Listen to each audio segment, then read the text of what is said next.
Hey, if you're enjoying this show, consider supporting us on our Patreon. You can get cool perks like access to these episodes a week before they go public, and you can pick an album for us to review. Any support is greatly appreciated, so if you feel inclined, go to patreon.com/polyphonicpress. Hey there, it's Jeremy. I just want to say a few words before we get into the episode here. You are going to notice a bit of a shift in this episode. I've been doing some research and looking into things, and apparently we've been living a bit dangerously in terms of including clips of songs in the podcast episode. I thought that by including a clip of the song, that would fall under fair use, and you could still make the argument that it does fall under fair use. However, you could also make the argument that it doesn't, and neither John nor I have the money to pay for music licenses, or two, pay for lawyers in case somebody comes after us with a lawsuit or whatever. So moving forward, we unfortunately will no longer be able to include clips of songs inside of the episode. Just to cover ourselves and to make sure we're not breaking any copyright laws or anything like that. It's an unfortunate thing that we have to do, but I know the episodes would be a lot better if we could include the music clips in the episode, but unfortunately we don't want to get into trouble just in case that's not, in case a record company or an artist could come after us. The episodes that we've done so far will remain on, they will remain available, and if somebody does come after us, we will deal with it when that comes. But moving forward, we will not be able to include song clips in the episode. So what I would encourage you to do is queue up the album in your streaming service, or if you have it on CD or vinyl or something like that, however you can listen to the album. I would encourage you to listen to the album along with us. Pause the episode and, listen to the songs how we do, and, just follow along and listen that way. If that's something you're interested in, that's cool. You can do it that way. I would strongly encourage you to do that, because that would be a cool way to give you some context. But unfortunately, we can't embed the music clips in the episode. So we've just included a little piece of music just to kind of break things up a little bit. So moving forward, that's how the episodes will be. Thank you for understanding, and hope you continue to listen. Okay, now on to the episode.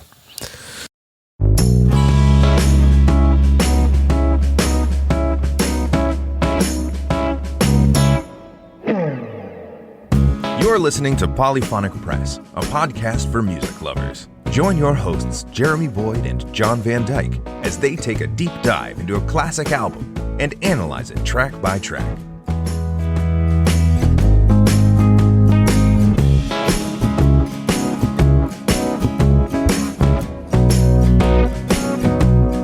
Hey, welcome to Polyphonic Press. I'm Jeremy Boyd. I'm John Van Dyke. And basically, if you don't know how the show works, we have no idea what album we're going to be listening to. We're going in completely blind. So I have it queued up, and we're going to hit the button and see what album we're going to be listening to this week. And the album we're going to listen to is the Ramones' self-titled debut album, The Ramones. Yeah. Cool. Okay, so this is their debut album, released on April 23rd, 1976. 1976 by Sire Records. After Hit Parade editor Lisa Robinson saw the band at a gig in New York City, she wrote about them in an article and contacted Danny Fields, insisting that he be their manager. The album cover, photographed by Punk Magazine's Roberta Bailey, features the four members leaning against a brick wall in New York City. The record company paid only $125 for the photo, which has since become one of the most imitated album covers of all time. Some of the themes on the album include violence, drug use, relationship issues, humor, and Nazism. Were prominent in the album's lyrics. The album opens with Blitzkrieg Bop, which is among the band's most recognized songs. Most of the album's tracks are up-tempo, with many songs measuring at well over 160 beats per minute. That's fast. Well, if you don't know how to play well, just play loud and fast. And that'll get the job done. This is a pretty short album. It's only 29 minutes. So there's 14 songs, but it's only 29 minutes. Some of the songs are a minute and 30 seconds. Yeah. So it's loud and fast. So cool. All right, so it starts off with Blitzkrieg Bop, which I think this is the if you know one Ramones song, this is the song that you know. Yeah. So here we go. Here's Blitzkrieg Bop.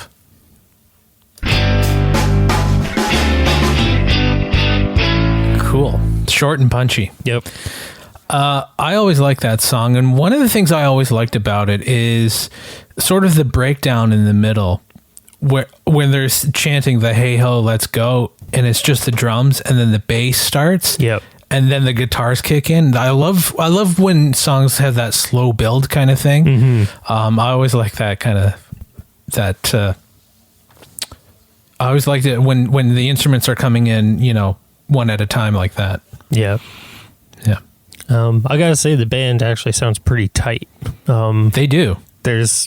There's not a lot of slop going on. I mean, it's not complicated, but they're, definitely playing as a solid unit. So Yeah. that's pretty cool. Yeah, no, I mean, they seem to be all kind of locked in with each other. And a lot of that is, I think that it is because the music that they are playing is simple. And, that's not to put them down. I think a lot of bands get caught up in trying to play well and trying to play complex stuff. But I think maybe the takeaway is get good at playing simply and then start to get a little more complex. Mm-hmm. I know this band, they grew as musicians. I noticed when you were looking for this one, I saw the album they put out in the early 90s, which was like a whole bunch of like psychedelic covers and stuff like that, which is it's a lot of fun. Mm-hmm. The songs that they're playing on that are more complex, and they do it well. Yeah. So it's I can't remember what I was going to say. Yeah, no, I mean they definitely developed as musicians. But you have to put it into context too. In 1976, I know we've talked about it a little bit, in the last few episodes, but at the time when this came out, rock and roll had become a little bloated at the time. Yeah.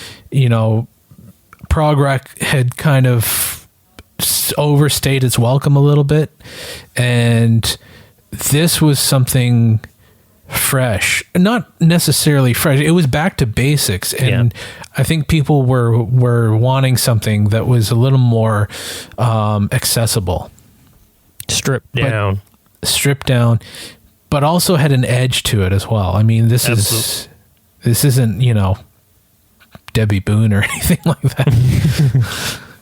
No, definitely not. No. Yeah, I mean, and this song is, at the time, it was this album would have been considered, I guess, underground, but it's this song has gone on to be, it's part of the lexicon of music. I mean, I would say Blitzkrieg Bop is as iconic as Bohemian Rhapsody. Probably. It's Yeah, I would say so. I mean, they definitely started out most bands start out underground-ish. Unless, of course, they're like manufactured to be cellular. Mm-hmm. Which these guys were not. They just showed up and with no budget, put it out, and people went, ooh. So, yeah, and of course, like, it's classic. It's it's as big as most things ever get to be. So, and I'll talk about it a bit about it when we as we move along. I was going to talk a bit about the dynamics of the band, but I want to get into the rest of the album as well. So the next song, I think this is a song I know as well. I'm pretty sure I've heard it. This is I'm recognizing a lot of the songs that I didn't realize all of these songs were on their debut album. But the next song is called Beat on the Brat. A happy, cheery song about violence in the streets. I thought it was about an excessive form of corporal punishment. Yeah. Yeah, no, it's about like police beating, protesters with sticks, I think.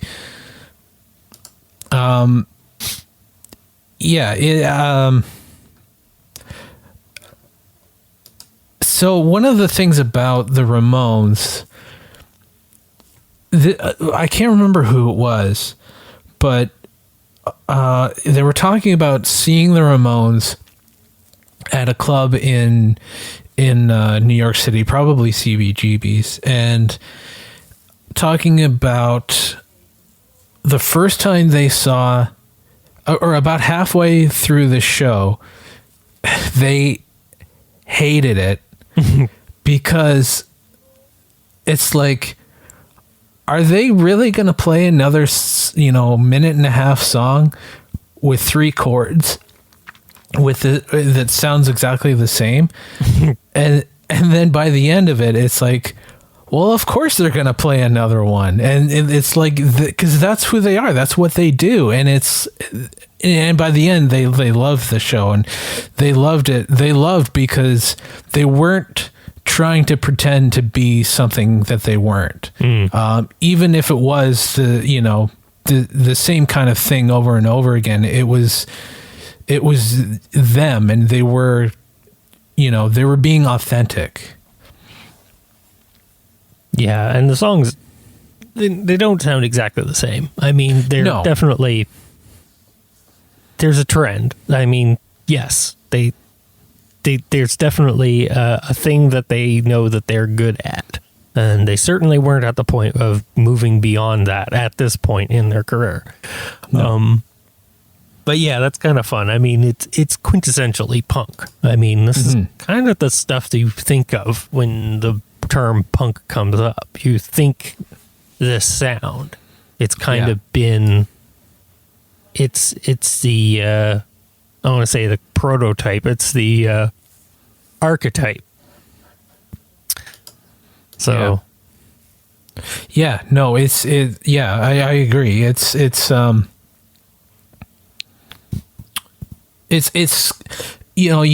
talk about like the Stooges and the MC5 and then like the sort of the harder garage rock bands from the 60s being the proto-punk era. The Monks, and the ones from the Monks, the USGIs from who stationed in Germany are the ones I'm talking about there. All those kinds of bands who kind of, you could call it punk rock, but it was, 10 years later when this is starting to happen, it's sort of like those bands were kind of, was like the Wild West. And then, like the typical mid-70s bands like the Ramones, Sex Pistols, The Clash, and all the CBGB bands and all those kind of things sort of took all of that and sort of laser focused it and sort of said, okay, this is what punk rock is. Yeah, it became a a definable genre. Yeah. And was given a name. I mean, I think I think the MC5 were the first band that were labeled punk, and I think they sort of gave it to themselves because people called them punks. Mm-hmm.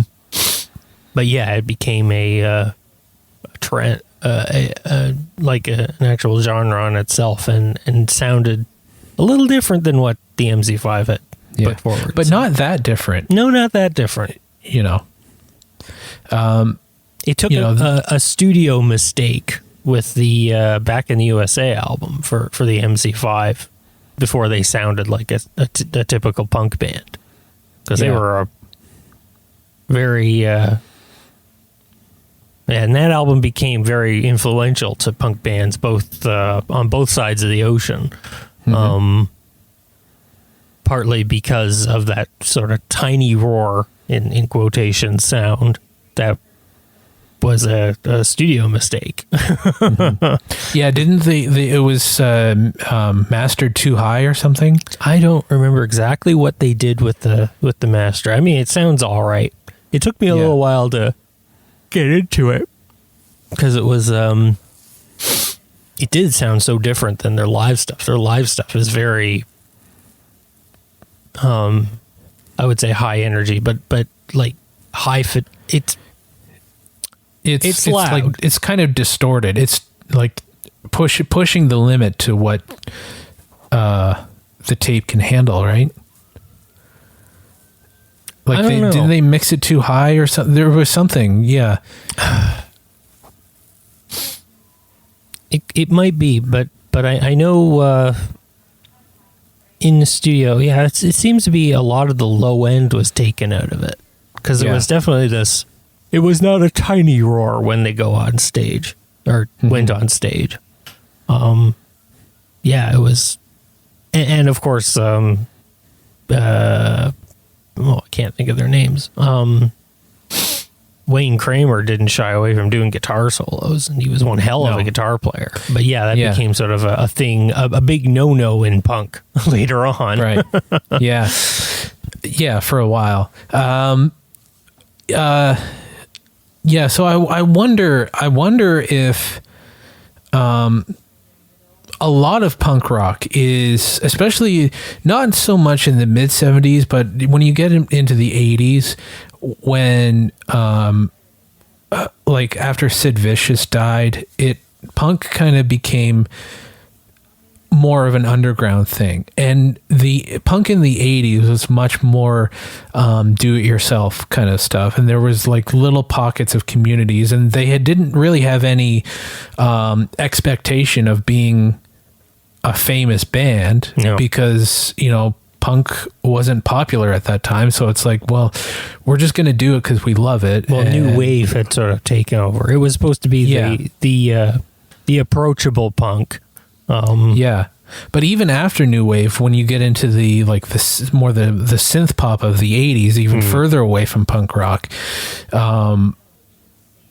it felt more, it was more of a anybody can do this kind of thing. Right. And I wonder if bands like the Ramones and the punk rock bands of the 70s kind of took that, maybe heard stuff like the MC5 and said, well, we can do that.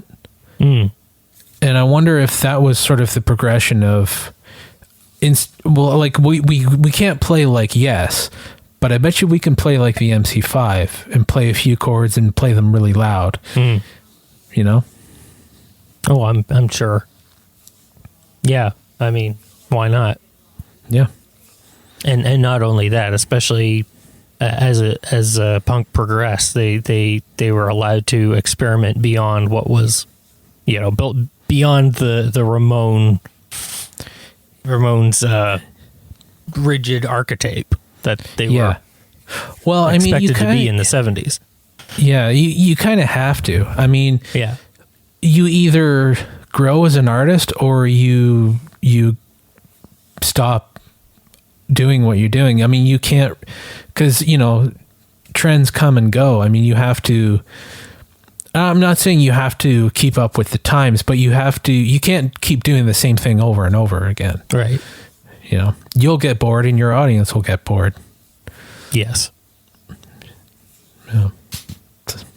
So, yeah, no, it's only natural that they would, you know, it's funny.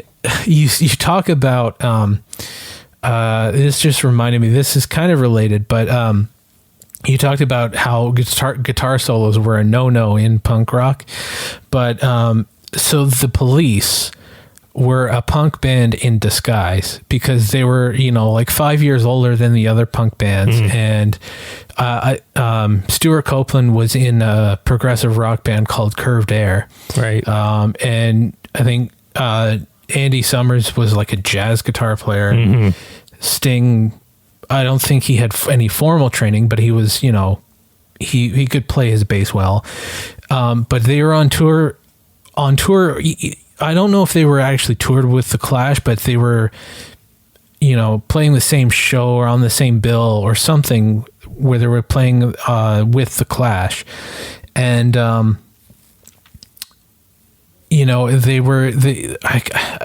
was either, I think it was Joe Strummer, went up to Andy Summers and was getting them to show him some stuff on the guitar, but it was like a secret. He didn't want anyone to know that he was getting better at his music, at his instrument. Yeah. Yeah. I thought that was funny. Yeah. It's I think a lot of musicians were sort of practicing in secret. Yeah. Yeah. Yeah.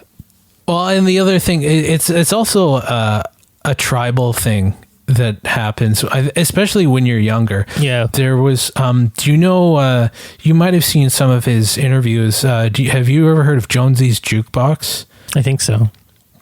It's, I can't remember his first name. It's the guy, a guitar player from the Sex Pistols. Oh, okay. But he has a radio show where he interviews a whole bunch of musicians, and he had Steve Perry from Journey on, and he said he had to hide his Journey records because it was like the most uncool thing that you could have as the guitar player for the Sex Pistols. Right. He actually really loved them. Yes. Yeah. So I thought that was kind of funny. It's like you have to, you know, kind of be secret about the kind of music you're in. But when you get older, that kind of stuff doesn't really matter anymore. You know, but I heard that. I can't even think of it. Johnny Rotten was actually a closet Pink Floyd fan. Yeah. Oh. Well, yeah. How he got, you know, the story of how he got the job as the front man for the Sex Pistols. I'm not 100% sure. No. So the Sex Pistols weren't really a band. They were put together by a manager named Malcolm McLaren. Okay. And he auditioned to be the lead singer, and he had a Pink Floyd t-shirt, but he wrote on it in marker above Pink Floyd, "I hate Pink Floyd." That's hysterical. Yeah. So that's how he got the job. So I guess he had the right attitude. The right attitude. No, it wasn't because of his singing ability. It was not the point. But no one could say that he was a great singer. No. But, you know, he wasn't trying to be. No. It wasn't the point. No. Anyway, we've got quite a few songs to get through because they're all short, so I don't want to waste too much more time. So let's get into the third song. It's called Judy Is A Punk. You know, one thing I noticed about these songs is if you took the guitar, like the heavy guitars away, and you just turn down the distortion, you could easily place these songs in like a 60s pop kind of setting. Like they're really catchy. Yeah. And really simple. Probably have maybe a different song or singers because they sound very punk, their voices. Yeah. But yes. But yeah, no, it's true. The melodies that they're singing are actually they're more Yeah, very 60s pop, but a little more intricate than, what they're playing with the guitar. Just a little. But yeah. Yeah. Yeah, they're not actually bad songs or anything. They're very short.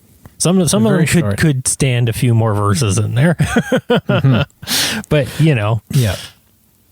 But I think at this point, like, because I think the point was to make them as short as possible because, they didn't want to have the, 7-minute epic rock songs. It was like, no, we're just going to make them as short as we can make them.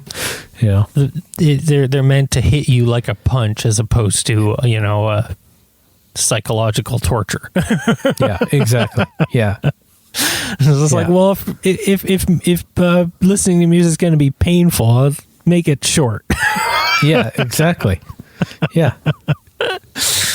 Yeah. Would you rather die by, getting shot in the head, or would you rather, Chinese water torture? What? Yeah, exactly. Yeah. Short and sweet, or drip, long and painful? Drip. Yeah. Drip. Yeah. Yeah. Okay, this Yes album's going on a little bit longer than I really want it to. Yeah. Not to crap on Yes, I actually really like Yes. Yep. That's basically what it is. Yeah. That's the point. They wanted, just anything. I think it was just anything different.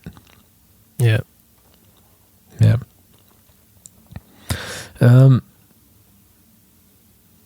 So yeah, let's go quickly to the next song. And it's called "I Want to Be Your Boyfriend." Well, so far that was the most 60s sounding song. I gotta say, this was an expression of their more sensitive side, evident by the fact that they slowed it down to half the speed of all the other songs on the album. Yeah. Yeah. We have to have a ballad on this one, and this is their version of a ballad. Yeah, they probably started playing it at the regular speed. I want to be a banana, more sensitive, slower. Yeah. Good. That'll do. Yeah. Yeah. There was actually a little more intricate guitar work on that one. I don't know. I don't think they were playing. It sounded like a 12 string. I don't think so. But I don't think it was. I think it was just a clean tone. Little. Yeah, I like that song. But it was a little bit unexpected. I wasn't expecting something quite like that kind of jangly pop. But yeah, I liked it. Yeah. Yeah. Well, I mean, they got to do something a little different on the album. So, Yeah. One of the things that occurred to me, I did watch part of a documentary on the Ramones maybe a month ago. And apparently Joey Ramone, the singer, had a lot of problems when he was a kid. Like health problems? Health problems and developmental problems. I think I don't know if he might be autistic. That's not impossible. Or maybe he just was a late bloomer. But he had I think he had a lot of social problems when he was a kid, and he some physical problems as well. Like he was really tall. Yeah. And I can't remember exactly what it was, but anyway, it's funny because apparently through the whole time, they didn't really get along. No, they were mostly brothers, and a lot of brothers have tiffs, especially when they're in a band together. But they're not really brothers, though. No, okay. I don't know that much about them. So, do you know where they got their name from? Is actually from Paul McCartney. Okay. So when the Beatles were touring, like so the Beatles at one point were the backup band for, I guess this guy had a bunch of singers. Like he managed a bunch of singers, okay, and like rock and roll singers in England. This is the guy they were trying this out, and it was a money grab, basically. Of course. And it was this is in the Beatles anthology documentary, talking about how they were disappointed with the guy's name, because all the singers were like Johnny, like Ricky Danger and all these tough names, and they ended up with a guy named Johnny Gentle. And they for that tour they all decided to change their names. So John Lennon was Long John Silver.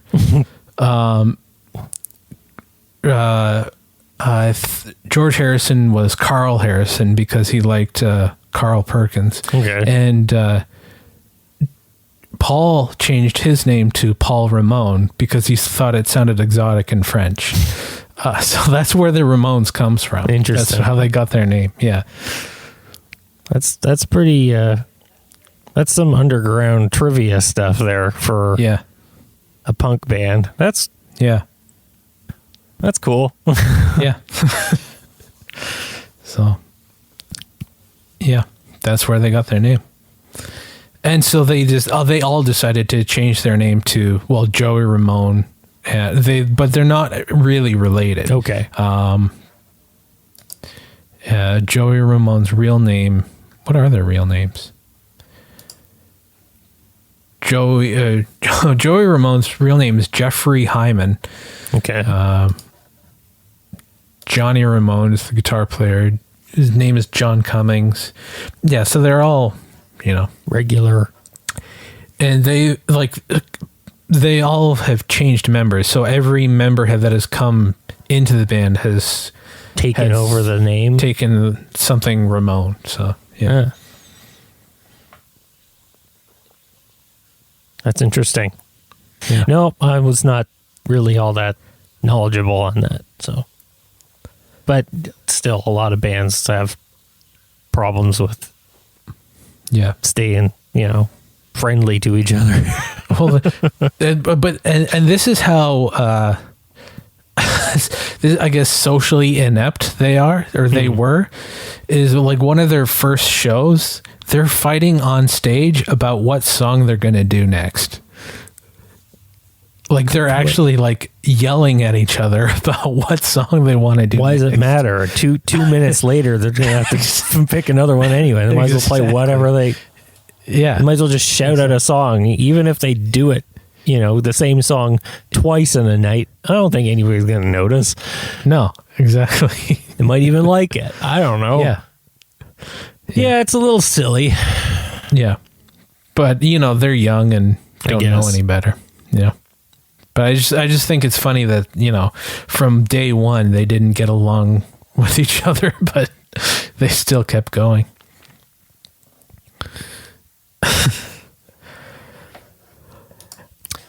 Anyway, the next song is called Chainsaw.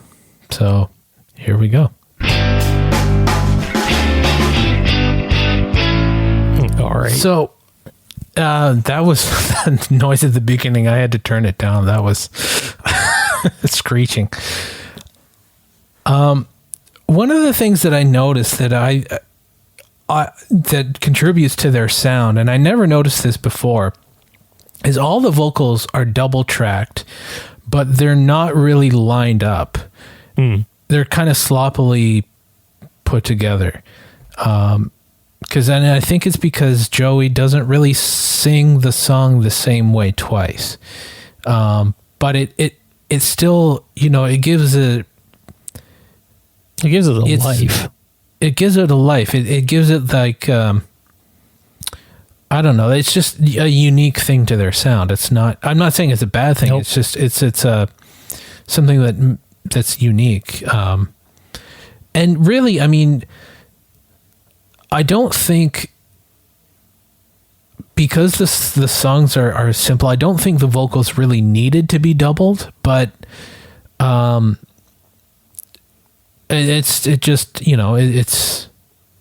works. Yeah. Yeah, I mean, and I've mentioned this before, is that if you're going to do double track, in fact, the way that double tracking works is because the two tracks are not identical. If the two tracks were absolutely identical, it wouldn't sound like double tracking. It would just sound... I mean, you might as well just double the one track you took and do it, and it wouldn't make any difference. Why would you do that? Yeah. Well, yeah, no, but a lot of the times double tracking is done, and the singer will sing it mostly the same way and just give it more, I guess, more of a chorus effect. Yeah. But this is like, he's like starting words in different places on the two tracks. Yeah. And it's like, it's, you can always tell when it's double tracked, but this is like, it's not exactly lined up, it's, you know what I mean? It's like, it's kind of, it's sloppily done, but it's still, it's cool. Yeah.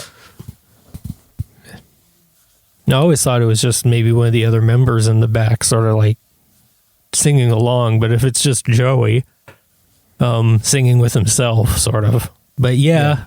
It definitely sounds almost like he's doing like a second part in the background, sort of. Mm-hmm. Yeah.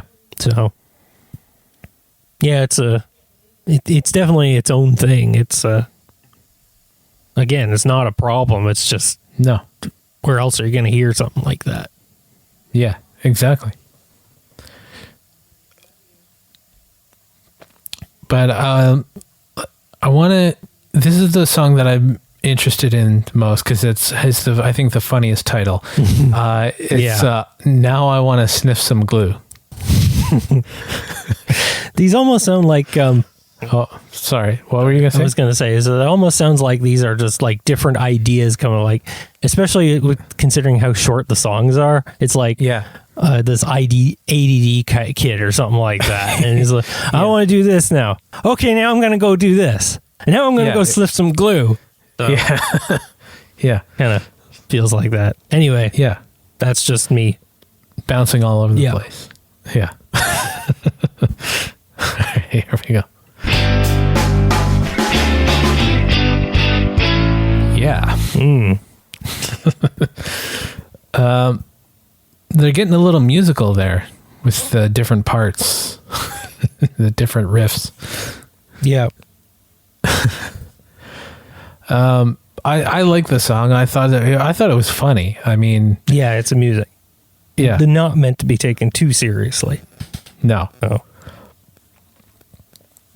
Yeah, no, it's I don't really know what else to say about it. I mean, it's fun, and I bet their shows were fun too. I would have liked to have seen them live. When they're not trying to kill each other on stage because they can't decide what song to play. But well, yeah, I'm sure it would have been quite fun. Yeah. But yeah, I think you're right. I think they're just kind of any idea that comes to their mind. They're, let's write a song about that, and it's a minute long. Yeah. Yeah. But anyway, let's. I don't have much else to say about that song, unless you had. Good. All right, so let's move on to the next one. It's called "I Don't Want to Go Down to the Basement." Yeah, I think that one.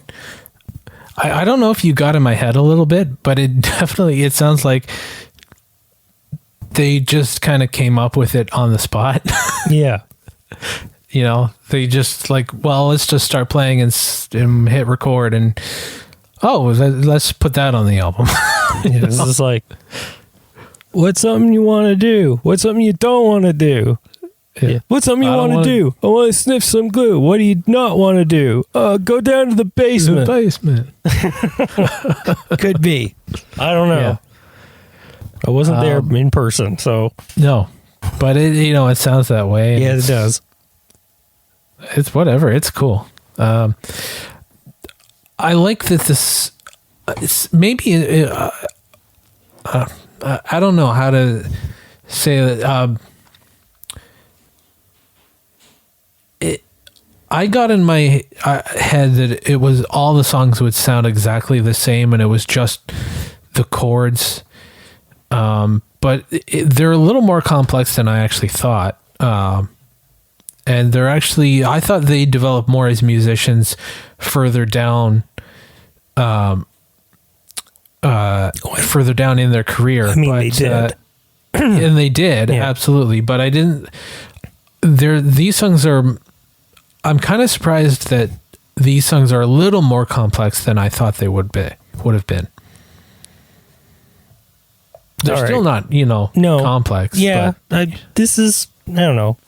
It's not really veering that way from what I expected for me personally, but that's not a problem either. I mean, no, it's fun, so I'm enjoying it. Yeah. I guess we're at the halfway mark. We are at the halfway mark. I think that's the end of the first side, actually. And so the next song, we've got 7 more to go. That was, by the way, the longest song on the album at 2 minutes and 40 seconds. Oh, That was their epic. yes. So the next song is called Loudmouth. Cool. Now that's a song that sounded exactly like I was expecting. Yeah, it's it sounded like they probably did play that one a little bit longer, but they faded it out. Yeah. So. Yeah, well, it can't take up too much time. No, of course not. No. It's like, well, this one's getting too close to 3 minutes for my comfort, so better, cut at least, 30 of those seconds off. Exactly. And I'm starting to see whoever that was, I'm starting to see what they were talking about. It's like, yeah, of course. It's another song that sounds like this. It's like, yeah, let's go. Let's do it. I mean, sometimes you're just in the mood for something like this. Why the heck not? Yeah. But it's they're one of those bands, like nobody else sounds like them and they don't sound like anybody else. It's like AC/DC. Right. People complain about AC/DC and all their songs sound the same. It's like, yeah, but they don't sound like anybody else. Right. When you hear an AC/DC song come on, it's them. And it's the same thing with the Ramones. Maybe they have a certain sound, but they only sound like them. Right. Well, I heard, what was it? I think it was an interview with Angus Young or something like that. So it was just like, well, you basically only have like one song, and Angus Young's like, yeah, but it's a good one, isn't it? Yeah, yeah, exactly. It's like, who cares if they all sound the same? It's good, and it's yeah. They're not people always. This is kind of a tangent, but it always annoys me when people get really pretentious about music, and talking about bands like AC/DC, where it's like, yeah, all their songs sound the same, and it's only about sex and drinking and having a good time. It's like, okay, but they're not trying to pretend to be something that they're not. Like, they're not trying to pretend to be artistic or to be, to write, brilliant lyrics. It's like, they're exactly who they are. They're being, you can like or dislike them who they are, but at least you can say that they're being authentic to themselves. I would say that AC/DC and the Ramones have a lot in common that way, whereas both of them, they both got basically their one sound that they just, they didn't really want to move away from that too much, but also the fact that the lyrics that they wrote about were not meant to be like taken too seriously. They really had like these inside jokes, or even not even that inside jokes, where they just turned them into songs. Mm-hmm. It's almost like they're their own parody or something like that. Yeah, exactly. Yeah, no, I mean, they I'm trying to think of a band that is sort of like artistic for just because it gets them brownie points. I can't think of any, but I'm sure they're out there. Oh, I'm sure there's plenty of them out there. But think of any band that's considered pretentious. Bands like that are artistic for brownie points for the most part. Yeah. And you can always tell. You can always tell. And it's yeah, it's like there's just something about them that you can tell. It's like, dude, you're not even. They sound like they're trying too hard. That's exactly what it is. Yeah.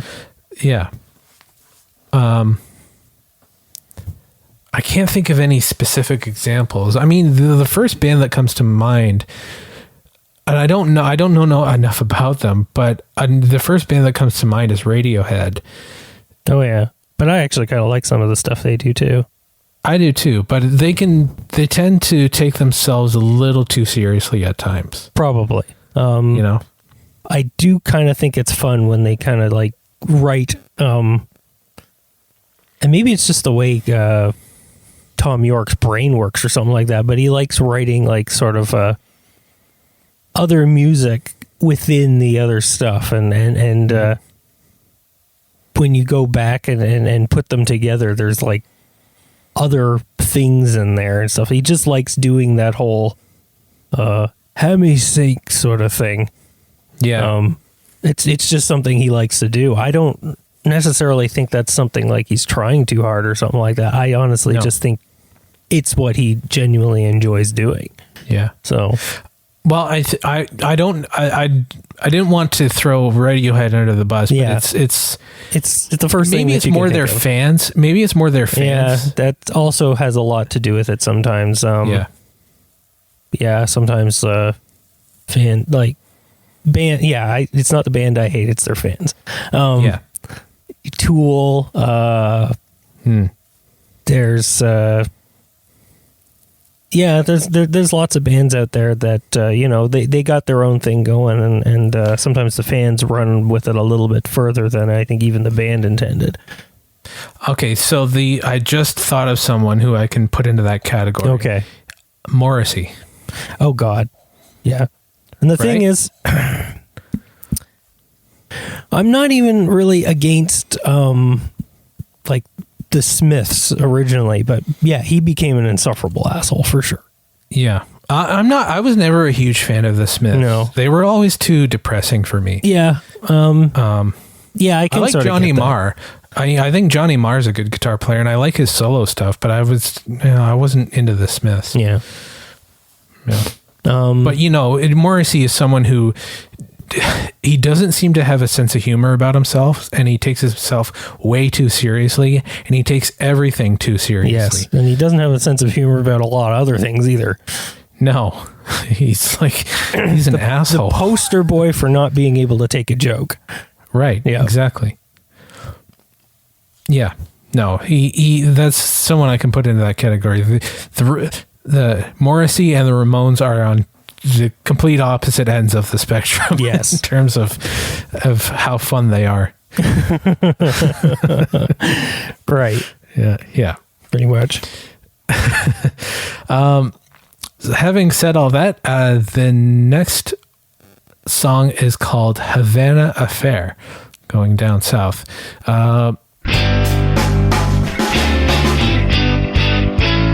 So I think that was about the Cuban Missile Crisis.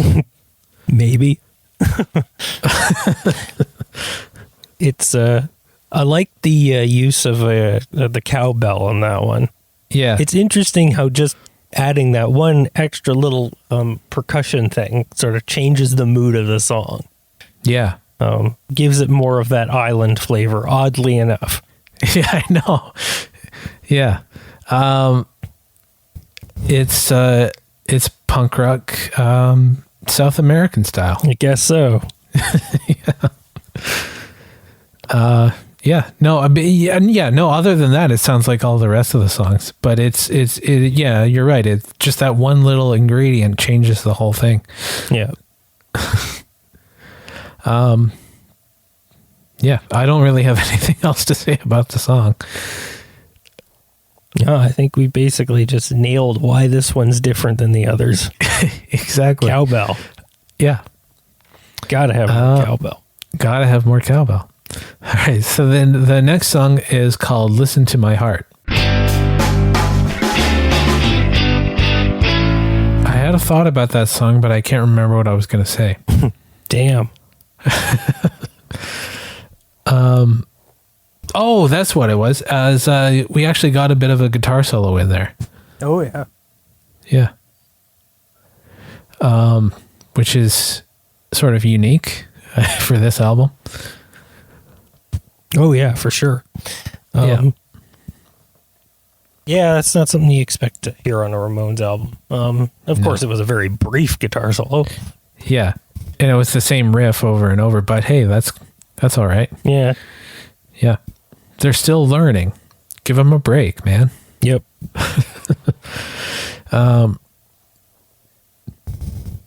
Yeah, other than that, I don't have anything more to say. I mean, it's the same as all the rest of the songs, but that's why we love it. Ooh, guitar solo, sort of. Yeah, sort of, yeah. And it was kind of buried in the mix a little bit. Yeah. If I were, this is where my producer hat comes in. If I were mixing this, I would have mixed that a little higher, but yeah, I wasn't there. Nope. In 1976 at the mixing sessions. So anyway, I think I know this song. It's called 53rd and 3rd. Had a bit of a false ending there. Yep. Yeah. So this song is a little dark. Just reading on Wikipedia, it was written by Dee Dee Ramone, which is why he was singing in part of that. Yeah. It's about a male prostitute waiting at the corner of 53rd Street and 3rd Avenue in Midtown Manhattan. When the prostitute gets a customer, he kills the customer with a razor to prove he's not a homosexual. So yeah, kind of a. Wow. But I guess it's true. That kind of thing would have happened in New York in the 70s. New York in the 70s was fucking dangerous. Like, it was bad in the 70s. Yeah, but there were certain very, very rough areas in New York. It was a... Man, you ever saw pictures of some of the slummier areas? It was like a war zone. Yeah, I know. I don't know what happened. And it seemed to be only the 70s where it was that bad.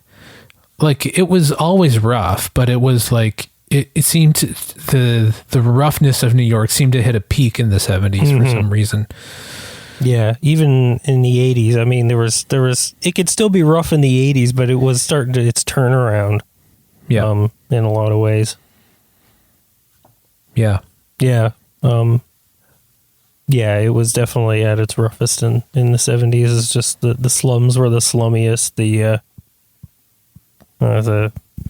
gangs were the gangiest. I guess. Yeah. Oh yeah, it wasn't unusual to walk through certain parts of town and see burned out husks of cars. It almost looks like you could be walking through like Afghanistan or something like that. I've seen pictures. It's amazing how bad it was. Yeah. I don't know how. I don't know enough about the history of the city. I don't even know how it got that bad. Probably something to do with the municipal government not running things very well. I mean, it's got something to do with it, but there's a lot of other things and it's. I don't know. I have to look more into it, but there's always lots of different reasons for it.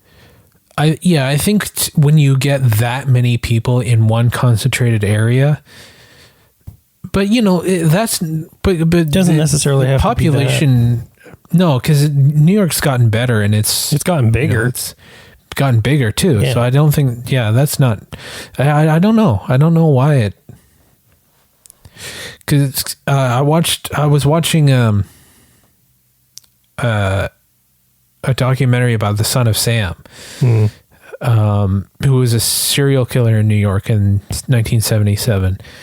And there was actually, in 77, there was also a citywide power outage for like 24 hours. So it's like, okay, this serial killer is on the loose and there's no lights. Yeah. And it's at night. It's like, how much more scary can you get? Well, let's hope you're at home.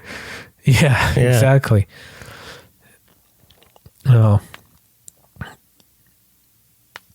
People always told me, because of the music that I was interested, that, you should have grown up in the 70s and then it's like, but then I think about all the medical advancements that have happened and all the crime that used to happen a lot. And it's like, no, I think I'm okay growing up when I did and just, listening to the music.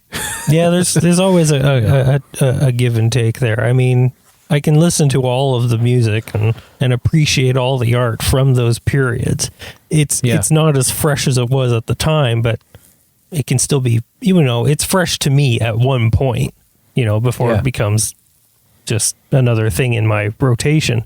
But there's benefits to being around now. I mean, there's other. It's far from perfect. It's far from perfect, but it's a lot better than it used to be.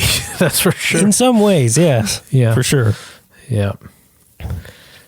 Oh.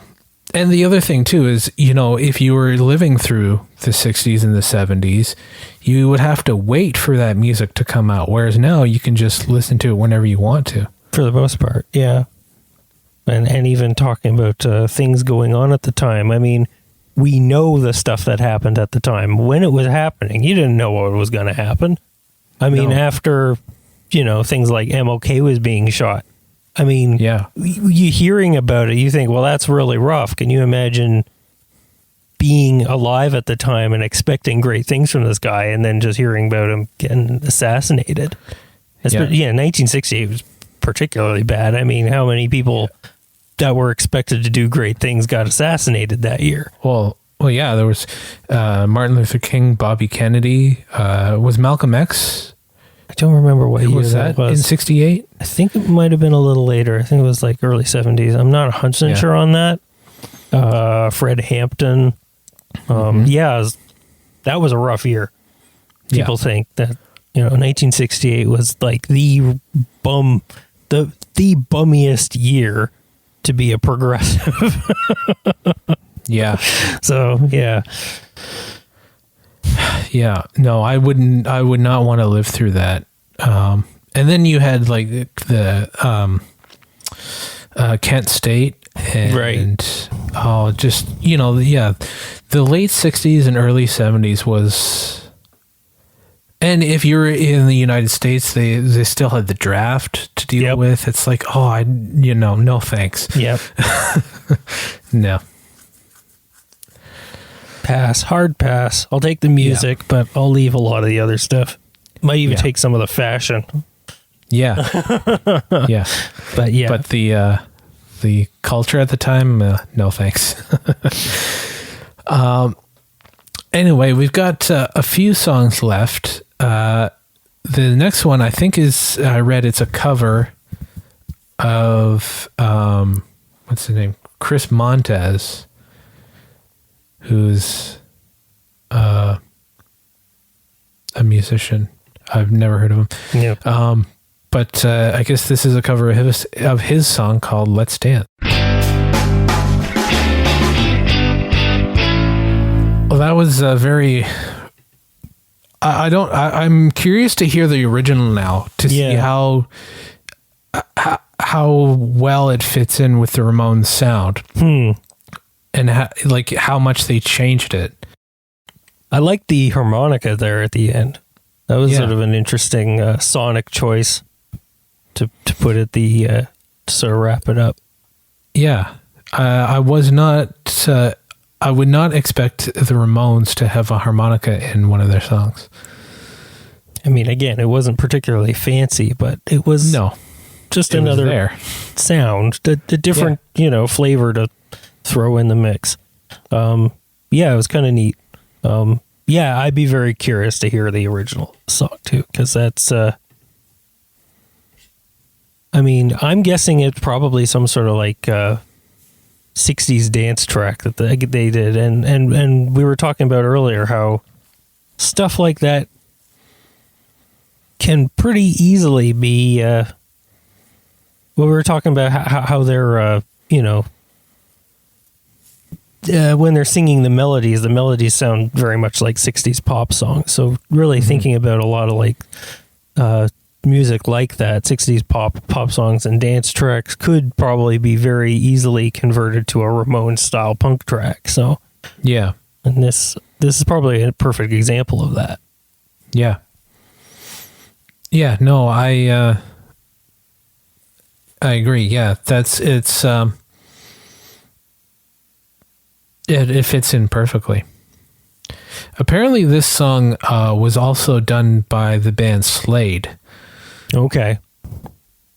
Yeah. So I wonder if they maybe heard that version and did it. I'd like to find that one too. I'm sure their version is a little more again, it'd be more like glam rock or something like that.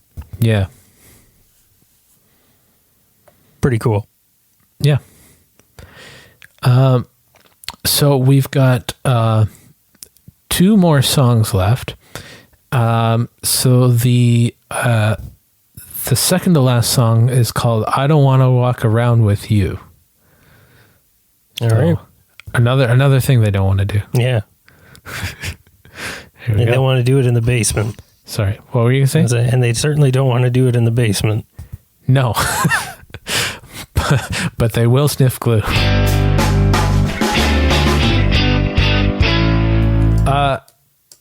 I think that actually might be my favorite song on the album. Okay.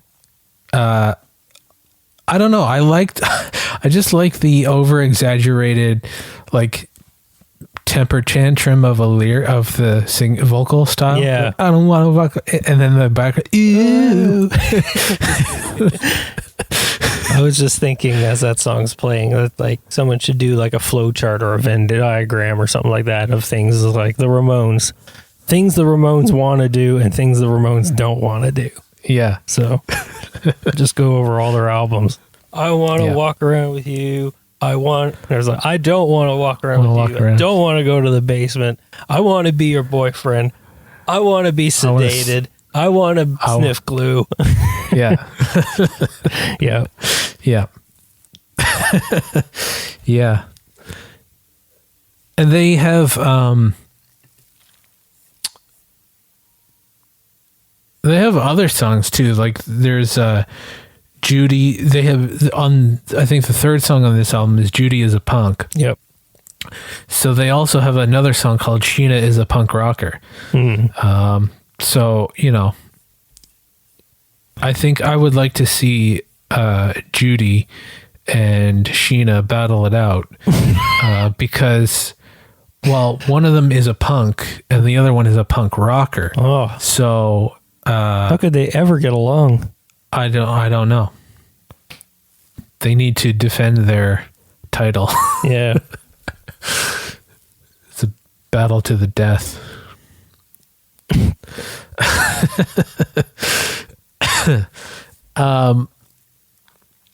Oh, and the other thing, that song had another guitar solo, this time higher on the neck, which was getting a little fancy, getting along the dusty end of the fretboard. Yeah. Yeah. All right. They must be like, well, I'm like Jimi Hendrix now. It's just like, this feels a little unnatural at this end. Yeah. Yeah. I don't know. No. I like the chorus better. Getting out of his comfort zone. No, it's too high. I don't like it. Sorry, Ramones. I know we're kind of taking the piss out of you at the moment. Yeah. Don't mean to. We still love you. Yeah. So this, we've arrived at the last song on the album, and this is called Today Your Love, Tomorrow the World.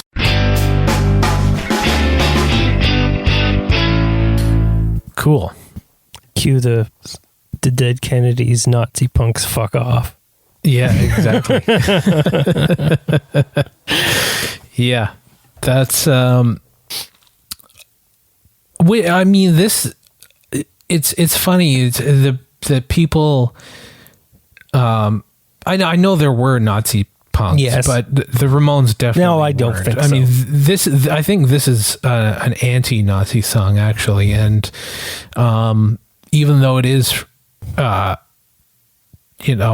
written from the perspective, I'm just reading from the perspective of a Hitler Youth member.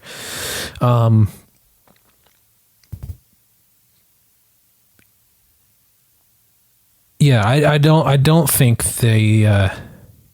I think it's just a joke. I think it's not to be taken too seriously. Exactly. Yeah. Although it is interesting. So, I guess one of the guys at the record company complained about the lyrics, and I guess they had to change it to something a little less offensive. I think they repeated the word Nazi more in the original lyric. So yeah, this make it a little less Third Reichy. This is the tame version of that. So, yeah. Overall, I think I enjoyed the album. There were a few surprises that it wasn't just the same 3 chords over and over again, but like I said earlier, even in that, even if all the songs do sound similar, that's okay because it's it's a sound that's unique to them, right? But I mean, overall, I enjoyed the album. I like that. There's 14 songs on the album, and the runtime of the album was only 29 minutes. Yeah. Like that's funny to me. Mm-hmm. I like that. It might be a record of some sort. Yeah. Yeah. But the world's shortest, longest album, or the longest, shortest album, or something like that. Yeah. And their shows were like that too. They would play like 50 songs in 45 minutes. Yeah.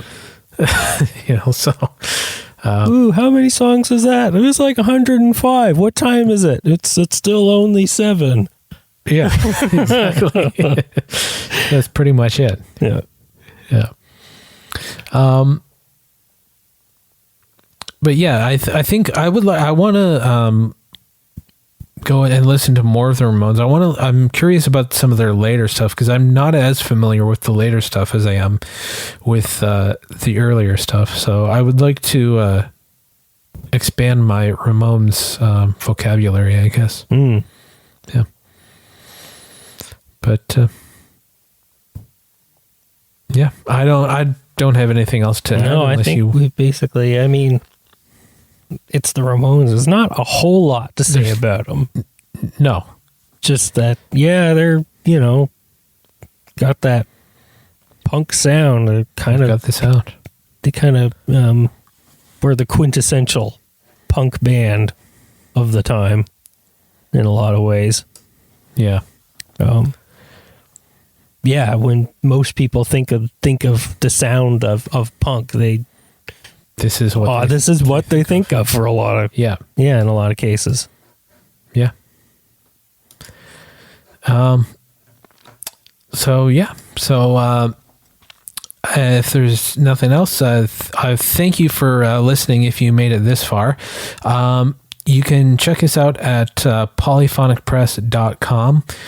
You can drop us a line at polyphonicpressmusic@gmail.com. And if you want to help out the show, you can do that at buymeacoffee.com/polyphonicpress. And I guess that's about it. I'm Jeremy Boyd. And I'm John Van Dyke. Take it easy.